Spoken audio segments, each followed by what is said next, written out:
Assalamualaikum warahmatullahi wabarakatuh.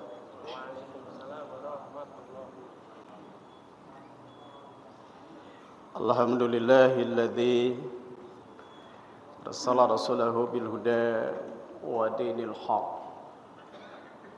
liyuzhirahu 'ala dini kulli wa kafa billahi syahida. Asyhadu an la ilaha illallah wahdahu la syarika lah wa asyhadu anna Muhammadan abduhu wa rasuluhu alladzi la nabiyya ba'dah. Subhanaka la ilma lana illa ma 'allamtana innaka antal alimul hakim. Allahumma anfa'na bima 'allamtana wa 'allimna ma yanfa'una wa zidna ilman. Alhamdulillah, segala puji bagi Allah Subhanahu wa taala. Dan semoga salawat serta salam senantiasa tercurah kepada Nabi Muhammad sallallahu alaihi wasallam, pada keluarganya, para sahabatnya dan umatnya sampai hari kemudian. Ikhwatai marimukumullah, setelah kita melaksanakan aktivitas di bulan Ramadan, pada hari ini merupakan pertemuan yang pertama kita lanjutkan kembali kajian kita, dan kita sudah berada di penghujung bulan Syawal. Oleh karena itu saya sampaikan taqabbalallahu minna wa minkum siyamana wa siyamakum. Pada kesempatan ini kita lanjutkan kajian tentang prosesi kematian orang-orang yang kafir. Kalau pada kesempatan yang lalu telah kita bahas prosesi kematian orang-orang yang beriman.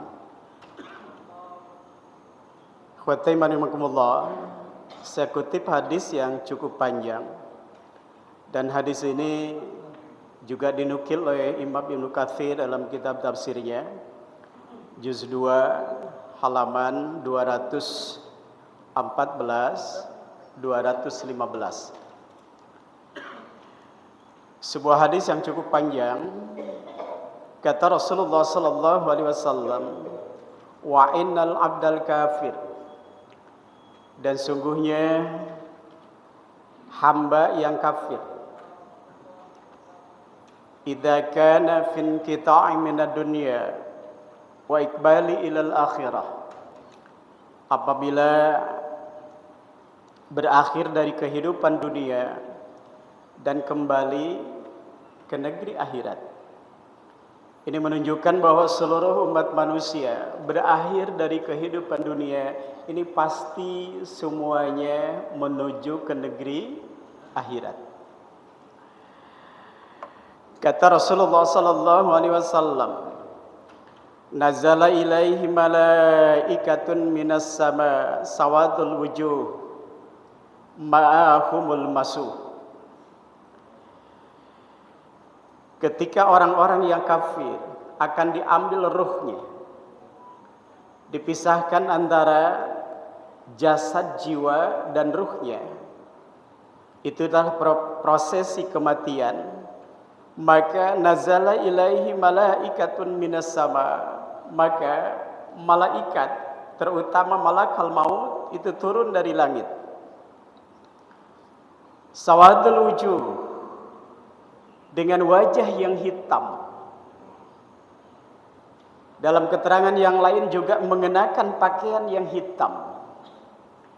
Ini menunjukkan bahwa orang-orang yang beriman dalam prosesi sakaratul maut, dalam momen-momen tertentu, sudah saya sampaikan seringkali bahwa prosesi sakaratul maut itu ada 3. Yang pertama sakaratul maut ula, yang kedua sakaratul maut wusta, dan yang ketiga sakaratul maut akhir. Ketika masuk pada prosesi sakaratul maut wusta, maka Allah Subhanahu wa taala membuka tabir setiap orang yang masuk dalam proses sakaratul maut itu, sehingga alam gaib yang dalam pandangan alam nyata, dalam pandangan dunia lahiriah, pandangan mata tidak dapat terlihat, pada saat itu sudah dapat terlihat. Satu di antaranya sudah dapat melihat malaikat. Maka bagi orang yang beriman, malaikat turun, terutama malakal maut itu diperlihatkan dengan wajah yang putih bersih dan mengenakan pakaian yang putih. Sementara bagi orang-orang yang kafir, ini merupakan indikasi dari su'ul khotimah. Maka malakal maut yang turun, yang akan mengambil ruhnya itu, diperlihatkan oleh Allah Subhanahu wa taala dengan wajah yang hitam, juga dengan pakaian yang hitam. Jadi ini sebagai sebuah indikasi siapa yang masuk dalam proses sakaratul maut dapat melihat malaikat dengan wajah yang putih bersih. Ini indikasi dari husnul khotimah. Sedangkan apabila diperlihatkan malaikat dengan wajah yang hitam, maka ini sebagai sebuah indikasi dari su'ul khotimah. Hatta ma'ahumul masuh, malaikat yang turun dari langit itu membawa kain yang kasar. Kalau pada kesempatan yang lalu telah kita ungkap bahwa malaikat yang turun dari langit ketika akan mengambil ruh orang yang beriman membawa kain kapan yang halus, sedangkan bagi orang yang kafir membawa kain yang kasar. Fayajlisuna minhu madal basar, maka malaikat itu duduk. Jadi ternyata ketika seseorang mengalami prosesi sakaratul maut, bahwa yang datang bukan hanya malakal maut atau malaikat Ijrail, tetapi juga banyak keterangan malaikat-malaikat yang lain, termasuk dua malaikat yang senantiasa menyertainya dan tidak meninggalkannya, yakni malaikat Raqib dan Atid. Dalam hadis ini diungkapkan madal basar, orang yang akan diambil ruhnya masuk pada proses sakaratul maut dapat melihat malaikat yang demikian besar, sehingga diungkap madal basar, sejauh mata memandang. Memang terkait dengan kajian malaikat, Rasulullah sallallahu alaihi wasallam banyak mengkisahkan bahwa malaikat diciptakan oleh Allah Subhanahu wa taala merupakan makhluk yang diberikan kekuatan dan juga diciptakan oleh Allah Subhanahu wa taala dalam momen tertentu dapat terlihat dengan tubuh yang besar. Sebagai salah satu gambaran buat kita semua, ketika Rasulullah SAW itu dakwah ke Taif, kemudian tidak disambut dengan baik, tetapi justru Rasulullah SAW dikejar-kejarnya, disakiti, bahkan akan dibunuh. Maka Rasulullah SAW menyelamatkan diri di sebuah kebun anggur. Kemudian ketika dalam kelelahan, dalam keadaan capek, maka datang malakal jabal, malaikat penjaga gunung. Lalu malaikat penjaga gunung menghampiri Rasulullah SAW dan menyatakan, "Ya Rasulullah, aku diutus oleh Allah menawarkan kepadamu, apakah engkau mengizinkan jika sekiranya gunung itu aku lemparkan kepada mereka yang memusuhimu, yang mengejar-ngejarmu?" Ikhwati rahimakumullah, malaikat menawarkan gunung untuk dilemparkan kepada mereka tentu saja bukan basa-basi. Sebagaimana yang suka kita mengungkap komunikasi dengan teman ada basa-basi, tapi sesungguhnya bukan merupakan sesuatu yang sesungguhnya.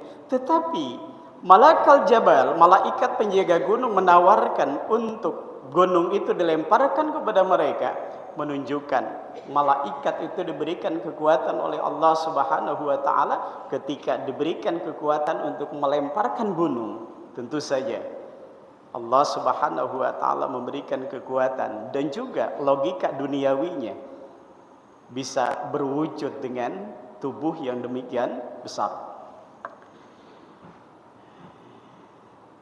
Lalu kata Rasulullah sallallahu alaihi wasallam, "Tsumma yaji'u malakul maut."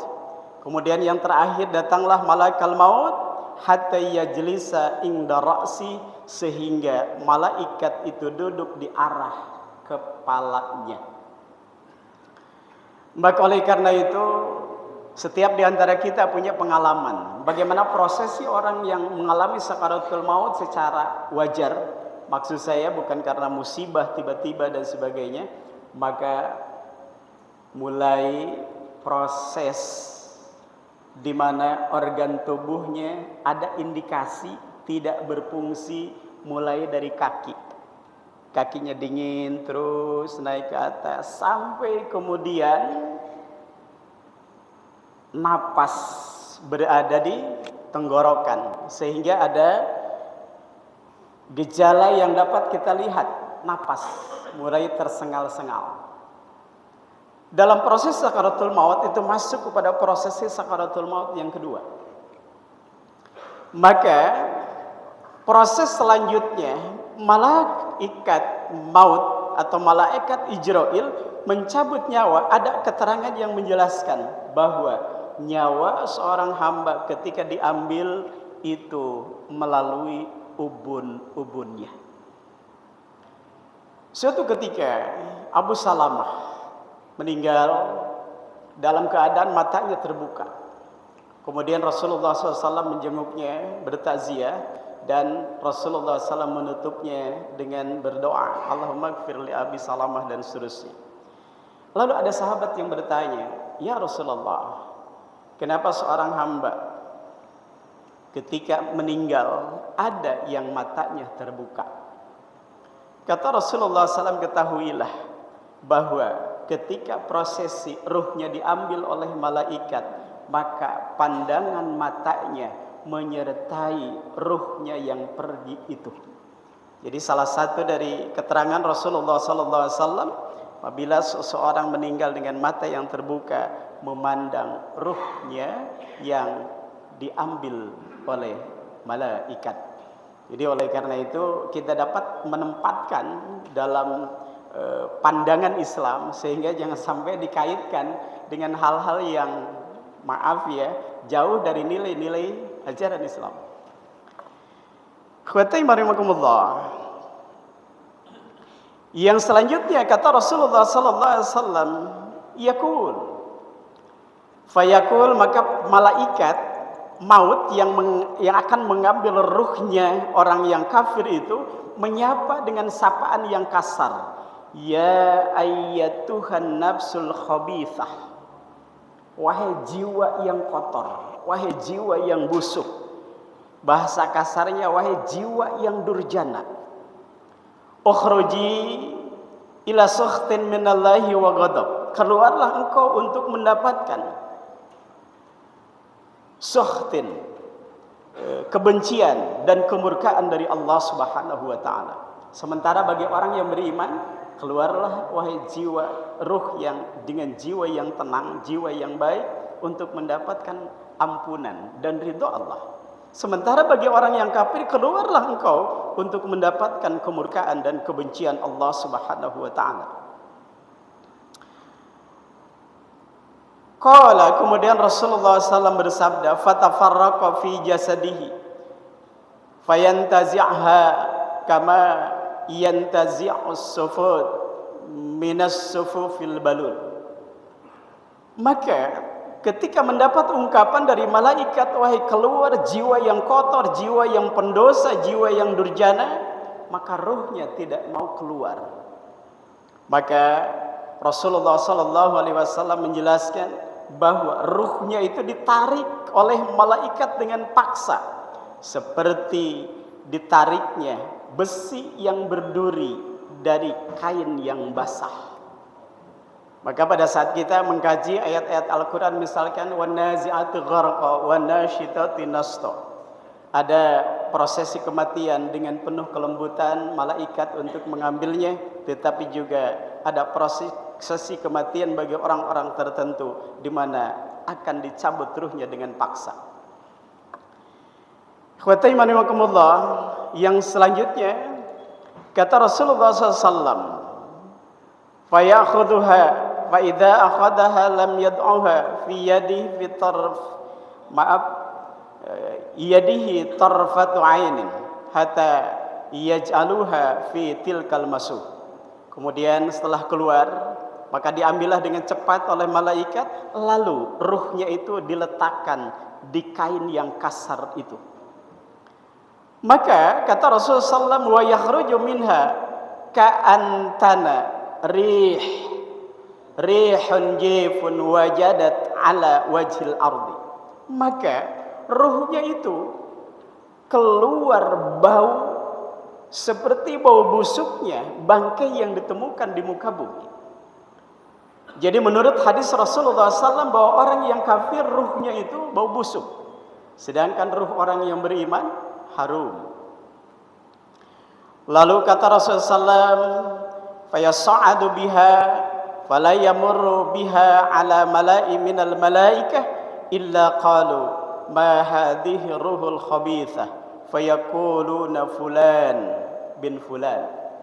Lalu ruh orang yang kafir itu dibawa naik ke atas, naik ke langit, maka tidaklah malaikat-malaikat yang dilewati oleh malaikat pembawa ruh orang yang kafir itu illa qalu, kecuali mereka bertanya, madhihi ruhul khabithah, ruh siapakah yang busuk ini, ruh siapakah yang tidak baik ini. Fayaqul, kemudian malaikat menjawabnya, fulan bin fulan, disebutkan namanya, disebutkan binnya, disebutkan ayahnya, fulan bin fulan. Malaikat memberikan komentar, biaqwahi asma'ihi allati kana yusammuna biha fid dunya. Nama itu demikian busuk, sebagaimana kebusukan itu juga tertinggal di dunia.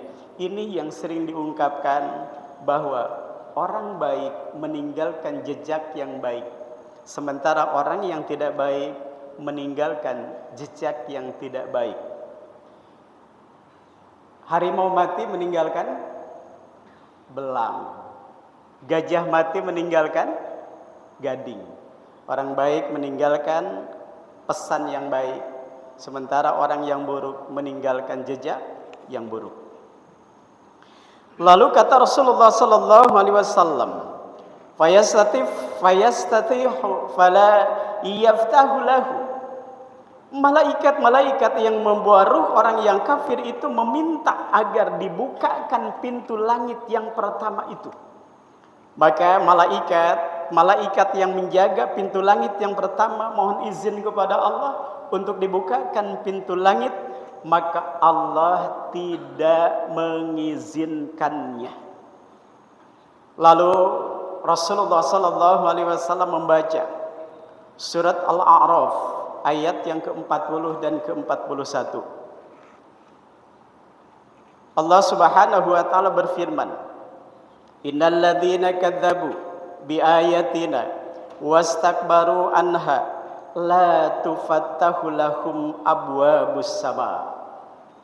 Sungguhnya orang-orang yang mendustakan ayat-ayat kami, wastakbaru anha, dan mereka melakukan kesombongan, anha, terhadap ayat-ayat kami itu, la tufattahu lahum abwabus sama, tidak akan dibukakan pintu langit baginya. Maka penafsiran dari ayat ini para ulama menjelaskan, sesungguhnya yang dimaksud dengan tidak akan dibukakan pintu langit, bahwa sungguhnya ketika ruhnya dibawa naik ke atas, maka Allah tidak mengizinkan pintu langit yang pertama itu dibuka, sehingga terhentilah di pintu langit yang pertama. Sementara orang yang beriman, ketika dimintakan pintu langit pertama dibuka, diizinkan oleh Allah pintu langit kedua, ketiga, dan seterusnya, sampai kemudian pintu langit yang ketujuh. Lalu kata Allah Subhanahu wa taala, wala yadkhulunal jannata hatta yalijal jamalu fi sammil khiyat, dan kelak dia tidak akan masuk surga sehingga Allah menganalogikan unta masuk lubang jarum. Ini sebuah kemustahilan. Dia tidak akan masuk surga sehingga unta masuk lubang jarum. Ketika terhenti di langit yang pertama, di pintu langit yang pertama, tidak diizinkan untuk naik ke atas, maka fayaqul, Allah Subhanahu wa taala berfirman, "Uktubu kitabahu fis sijjin." Catatlah nama dia itu, ketetapan dia itu fi sijjin, di dalam sijjin.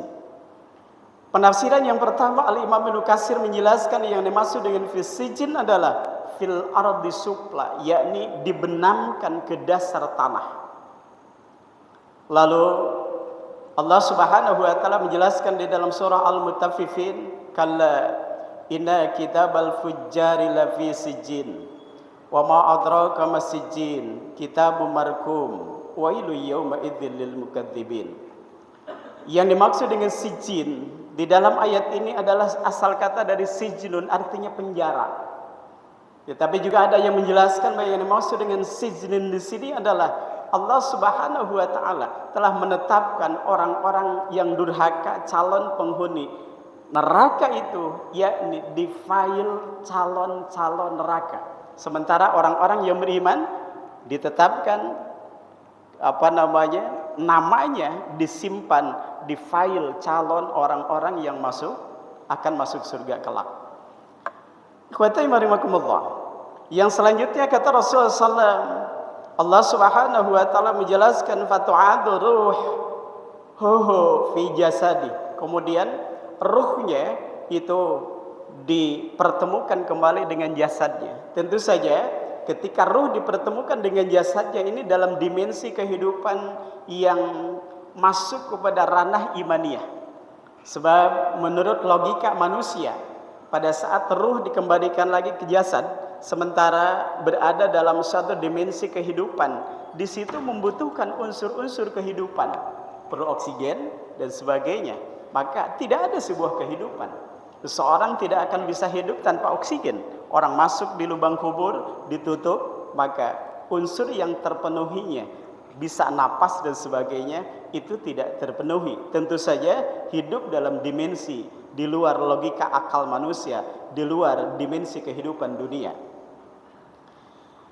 Lalu wayatihi malakan, tidak lama kemudian datang dua malaikat. Fayajlisani, kemudian dua malaikat itu menyuruhnya untuk dia duduk.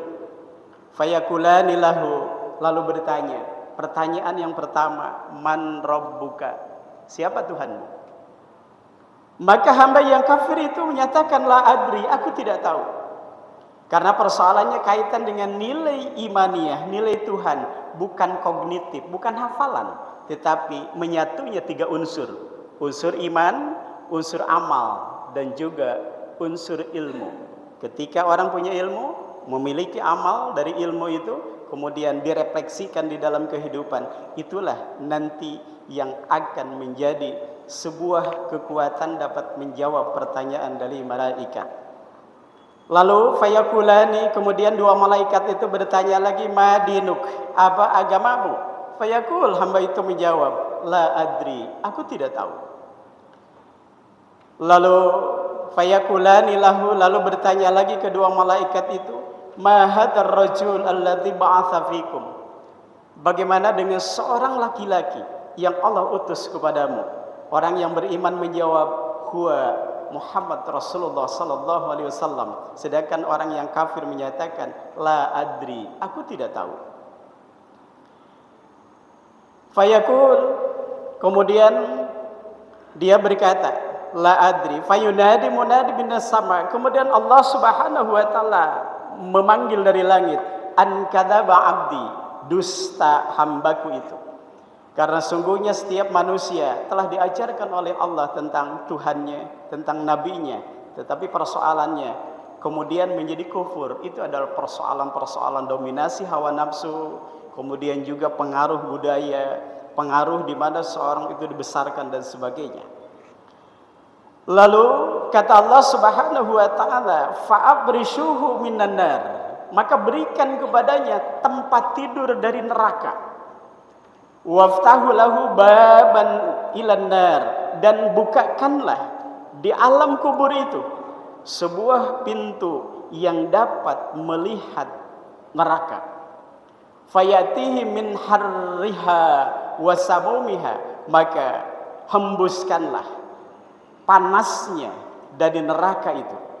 Maka orang-orang yang kafir masuk ke dalam alam kubur itu sudah mendapatkan tempat tidur dari neraka, kemudian juga sudah mendapatkan hembusan panasnya api neraka.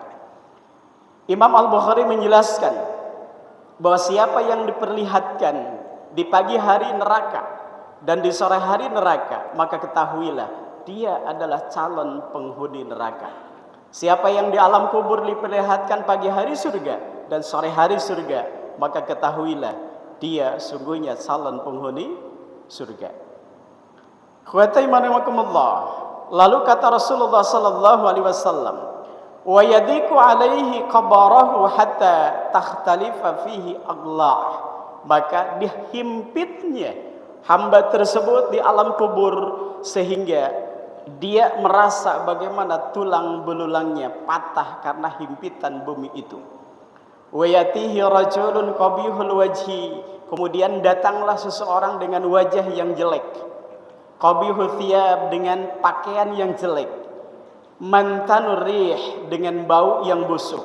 Fayaqul abshir billadhi yasu'uk, berikan kabar kepadaku dengan kabar di mana engkau memiliki bau, memiliki wajah yang busuk, pakaian yang busuk dan bau yang busuk. Lalu dia menyatakan hadza yaumukal ladzi kunta tu'adu, ini adalah merupakan hari yang dijanjikan untukmu.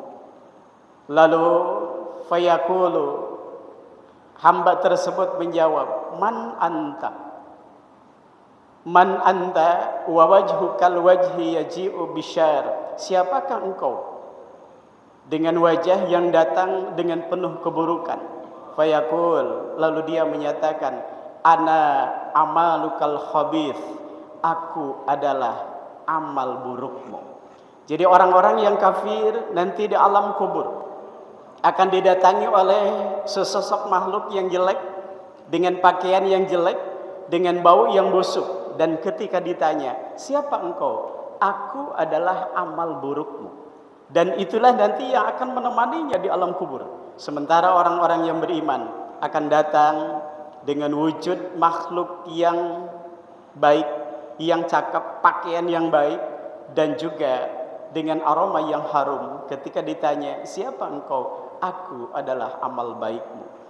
Fayaqul, kemudian hamba itu menjawab, Rabbi la taqumus sa'ah, wahai Tuhanku, semoga kiamat tidak akan terjadi.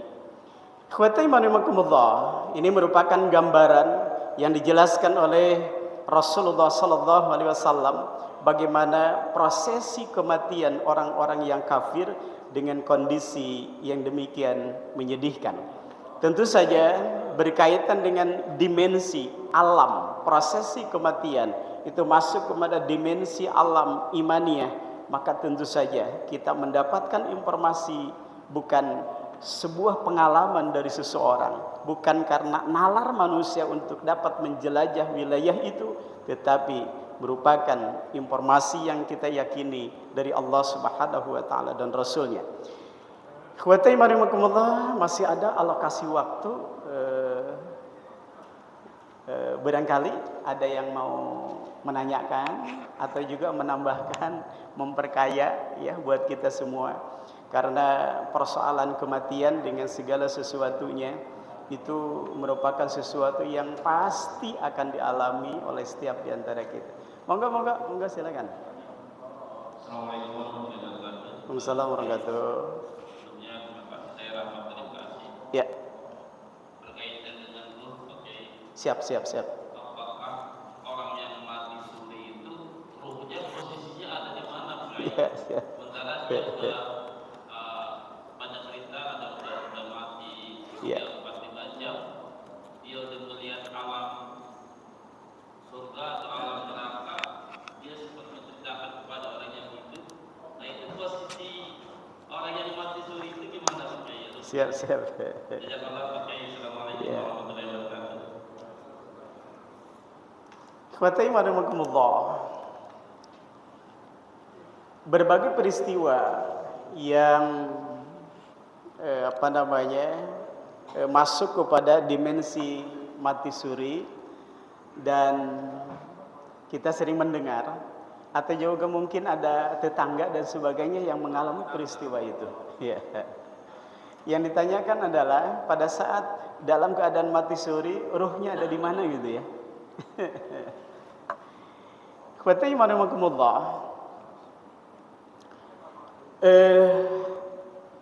Yang disebut dengan mati suri ini dalam dimensi atau dalam pandangan medis. Mati suri dalam pandangan medis yang pertama, bahwa tidak berfungsinya organ tubuh dari orang itu sehingga dinyatakan mati. Salah satu indikasinya terhentinya detak jantung. Nah, ketika terhentinya detak jantung, indikasi organ-organ tubuh tidak berfungsi sebagaimana layaknya, maka manusia menyatakan itu adalah mati. Bahasa sederhananya, sudah tidak bernapas. Ketika sudah tidak bernapas, mati. Nah, ikhwati rahimakumullah, dalam kondisi manusia di mana ada momen tertentu di mana indikasi kehidupannya hilang pada saat itu. Sehingga kalau kita masuk ke dunia medis, misalnya ke ruang ICU, lalu itu yang biasanya grafiknya begitu, ini lurus, sudah lurus. Ketika sudah lurus menunjukkan bahwa indikasi organ tubuhnya tidak lagi dapat berfungsi. Ikhwati rahimakumullah. Menurut pandangan Islam, bahwa sungguhnya ruhnya itu keluar. Pada saat ruhnya keluar, itu nanti akan bersentuhan dengan dimensi alam, di mana alam itu bisa saja masuk kepada alam kubur. Jadi ruhnya itu sudah keluar dari jasadnya. Oleh karena itu, mohon maaf, sekarang ini dunia informasi sudah demikian mudah kita akses. Banyak orang yang mati suri dan kemudian diwawancarai di TV misalnya. Ketika ada seorang wanita menyatakan bahwa saya suatu ketika sakit, berada di rumah sakit, dan dia bercerita merasakan bagaimana sakitnya kematian itu seperti ditusuk pedang. Dan setelah itu saya dibawa ke suatu alam, di mana di situ ada orang-orang yang sedang disiksa, tetapi di sampingnya ada orang-orang yang mendapatkan kebahagiaan. Bahkan dijelaskan oleh wanita tersebut bagaimana siksaan-siksaan di alam kubur, kenapa dia dibakar, kenapa dia ditusuk kemaluannya, kenapa mengalami peristiwa-peristiwa yang lain, dijelaskan kepada hamba tersebut. Ikhwati rahimakumullah. Ketika dalam kondisi seperti ini, maka jiwanya keluar, dan ketika jiwanya keluar, itu banyak orang yang mengalami mati suri, salah satunya itu dibawa ke alam kubur. Tetapi ketika dalam batas waktu tertentu, maka Allah Subhanahu wa taala mengembalikan kembali ruhnya kepada jasadnya, sehingga ketika dikembalikan lagi ke dalam jasadnya, maka fungsi dari organ tubuh itu kemudian dapat berfungsi lagi dengan baik sebagaimana mestinya, maka kembali orang tersebut hidup. Jadi ketika ditanyakan tadi ruhnya dibawa kemana, fahasbu Allah, tetapi banyak yang bercerita kepada kita pengalaman bagi orang yang mengalami mati suri itu dibawa ke suatu dimensi kehidupan, pada umumnya alam ruh, tetapi kemudian dikembalikan lagi dengan cerita yang cukup membuat setiap di antara kita takut. Dan banyak orang yang sudah mengalami mati suri. Yang saya katakan mati suri itu adalah satu dimensi perjalanan spiritual. Banyak mereka yang bertobat Yang biasa lalai melaksanakan sholat, dia tidak lalai lagi. Yang biasanya suka bersentuhan dengan barang-barang yang haram, dia tidak bersentuhan lagi. Jadi itu pada umumnya orang yang sudah mengalami mati suri biasanya taubat. Dan taubatnya taubat nasuha. Tetapi bagi kita untuk bertobat kepada Allah Subhanahu wa taala tidak harus menunggu untuk mengalami prosesi mati suri. Khawatir diharapkan ruh kita kembali lagi ke jasad kita, itu ternyata tidak dikembalikan kepada Allah. Jadi taubat belum gitu ya. Sementara kematian tiba. Wallahualam. Itu yang saya dapat kaji ya, Haji. Jadi seperti itu. Jadi antara jasad dengan ruhnya dipisahkan oleh Allah dalam batas waktu tertentu. Memang ada perjalanan waktu mati suri, maaf ya, cukup lama. Sedikit saya cerita. Suatu ketika saya bertemu dengan ajudan Pak Tri Sutrisno. Dia bercerita, Ustadz, suatu ketika ada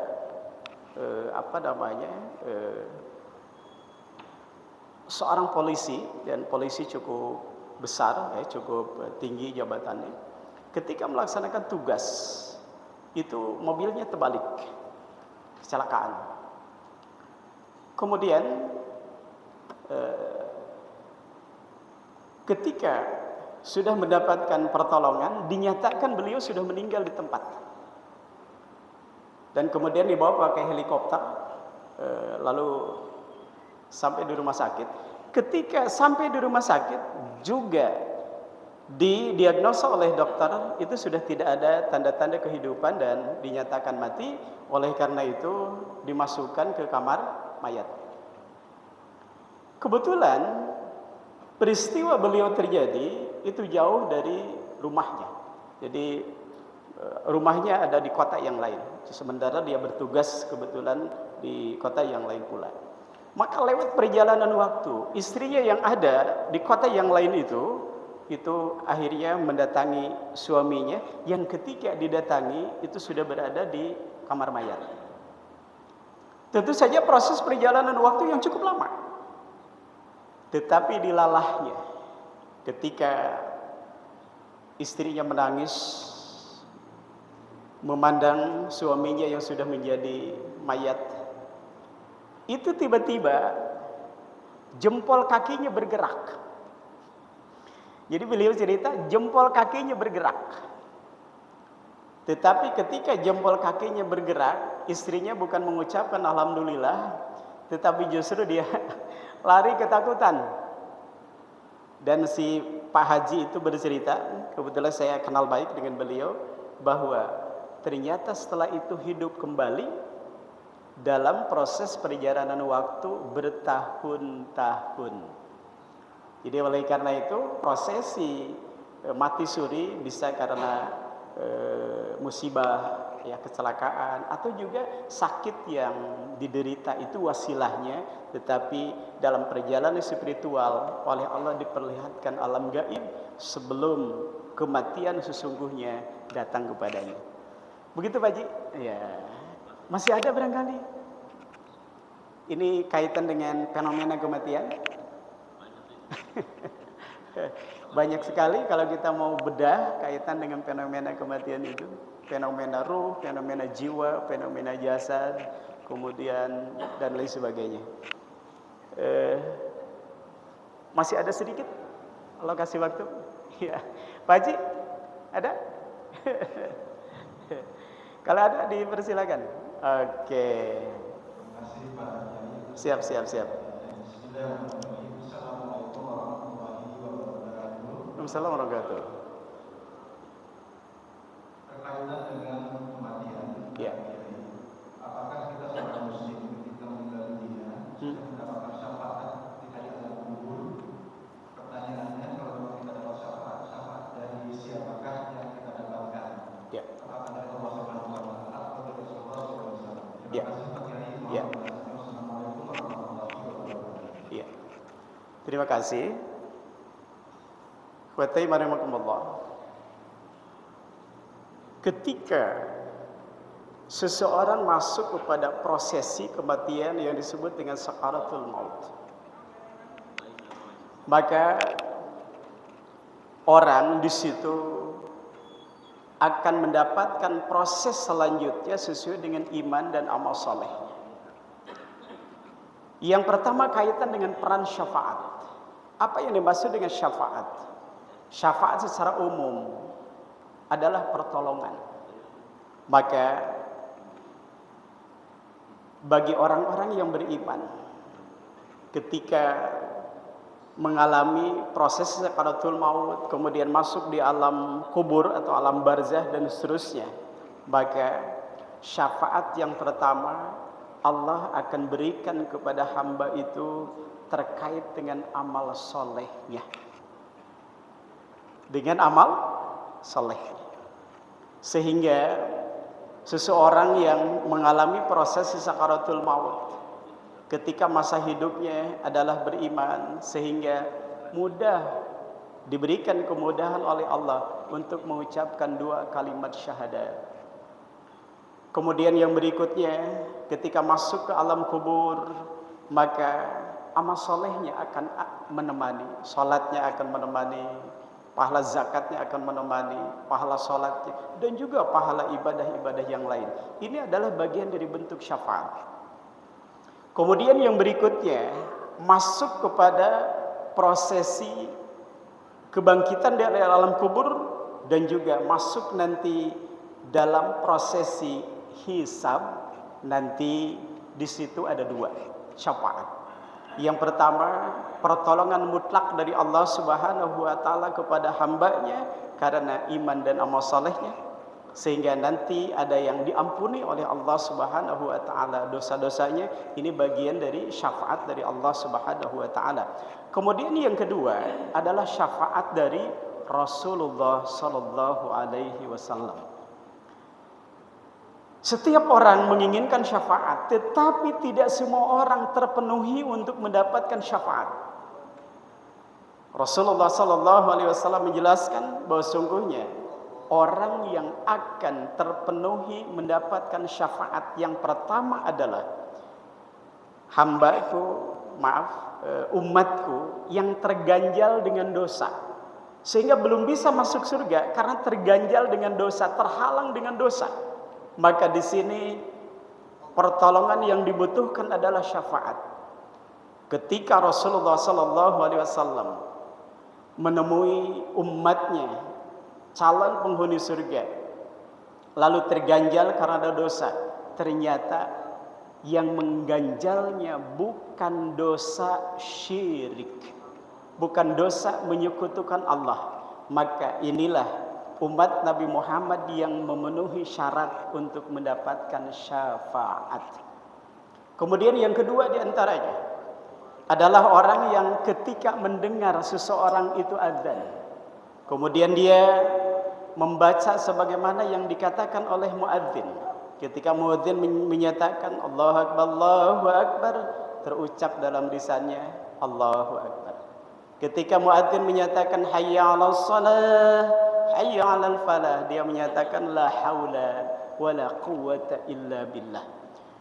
Kemudian setelah selesai adzan, muadzin membaca doa, dia juga membaca doa Allahumma rabb hadhihi da'wati tammah wassalatil qa'imah ati Muhammadanil wasilata wal fadilah wab'athu maqamma mahmudan alladzi wa'ata. Kata Rasulullah sallallahu halat lahu syafa'ah. Bagi hamba tersebut halal untuk mendapatkan syafaat. Tetapi tentu saja hamba tersebut tidak hanya menyatakan membaca sebagaimana yang dikatakan muadzin, lalu setelah itu berdoa dengan fasih. Allahumma rabb hadhihi da'wati tammah wassalatul qaimah ati Muhammadanil wasilata wal fadilah wab'athu maqamma mahmudan alladzi wa'ata. Tetapi tidak wudu dan juga tidak salat. Jadi doa muazzannya itu fasih, tapi tidak wudu, tidak salat. Tentu saja bergegas untuk wudu dan juga bergegas untuk melaksanakan salat. Jadi begitu ya Pak Haji. Jadi amal soleh, iman yang kita lakukan itu yang akan menjadi penolong pertama. Dan yang kedua adalah karena keimanan kita kepada Rasulullah SAW dan umatnya yang memenuhi syarat akan mendapatkan syafaat dari Rasulullah SAW itu nanti ketika prosesi yaumul hisab. Dan secara umum Allah akan memberikan pertolongan kepada para hambanya, baik ketika proses sakaratul maut dan juga nanti ketika proses hisab, karena kualitas iman dan amal salehnya. Demikian Haji. Ya. Mohon izin karena kita dibatasi oleh waktu. Ya, terima kasih kepada semuanya. Mudah-mudahan apa yang disampaikan pada kesempatan ini menjadi nilai keyakinan buat kita sehingga menjadi nutrisi untuk kita melaksanakan ibadah dengan baik. Oleh karena itu, Islam mengajarkan bekerja untuk dunia itu wajib. Karena dunia harus digapai dengan fidunia hasanah. Tetapi ala kulli hal, betapapun orang dapat menggenggam dunia dengan segalanya, suatu ketika dunia akan ditinggalkan dan masuk kepada dimensi kehidupan di mana nilai dunia tidak lagi berguna di situ, maka yang akan menolong kita hanya dua, iman dan amal saleh. Demikian yang saya sampaikan, lebih kurangnya mohon maaf. Kita akhiri dengan doa kafarah majlis. Subhanaka Allahumma wa bihamdika asyhadu an la ilaha illa anta astaghfiruka wa atubu ilaik. Walhamdulillahirabbil alamin. Assalamualaikum warahmatullahi wabarakatuh.